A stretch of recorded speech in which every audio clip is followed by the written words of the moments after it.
Dr. Steiner, and then Dr. Lee. So it is a difficult discussion among people of goodwill. I think we often tend to look at a small piece of a very large pie. As many of you know, the United States academic results, by comparison to the world, have been going steadily down for more than a decade. Our math performance now is so low that countries with much, much more modest GDPs are outperforming our children. In a globally interdependent economy, for the first time in American history, children are doing worse than their parents in this country overall. We are all complicit in this. What we do is we look at something like this and we say, oh, you know, a 725 looks okay for a GPA of 2.75. We don't look at the earnings differential between a 2.75 and a 3 and a 3.25, which are considerable.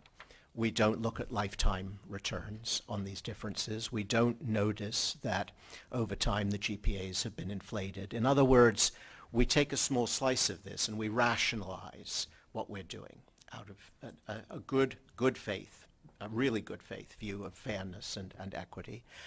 As a country, we do this again and again, and we rationalize ourselves into failure as a system. When Massachusetts in 1993-94 did the beginnings of what took it to world stature in educational results, it went for standards that in many ways were aspirational. People were extremely upset. Good people with discussions like this. They said to themselves, it's not good enough. We've got to completely change the way we do things, and they did over 10 years. Most of states across the country are acting as most of you are suggesting today. That is, they are rationalizing themselves into meeting our students where we have left them, where our education system has left them.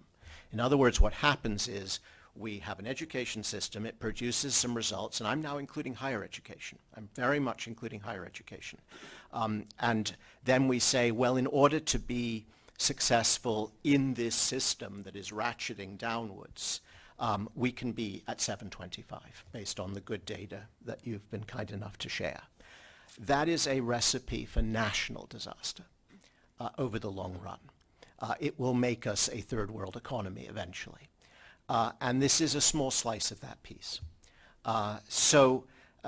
You know, my view is that at a local level, yes, a 725 is defensible against a decline, you know, an inflated GPA rate, which is giving us bad signals on future earnings.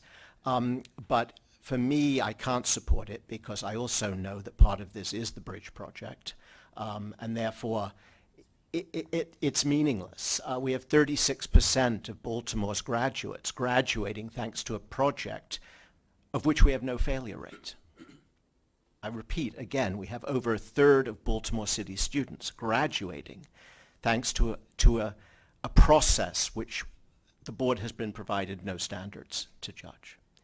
So I'm going to make both points. I want to make the point that this discussion in microcosm has been happening across the country.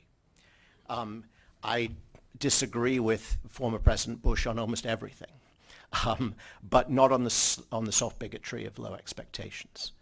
We as a nation have been ratcheting down our expectations. If you look even at the numbers meeting at 725, right, on this good data, it is so much lower than the graduation rate, right? I mean, what we're doing is we're rescuing students with an artificial safety valve. So this is deeply troubling to me. When I was commissioner in New York, I faced these same conversations, as you can imagine. And the same conversations when I was working in Massachusetts, when I was very young, on the Massachusetts reforms. I just want to remind everyone in the room what this country's results are, right, and what that is meaning for the earnings capacity. I'd like to give Dr. Lee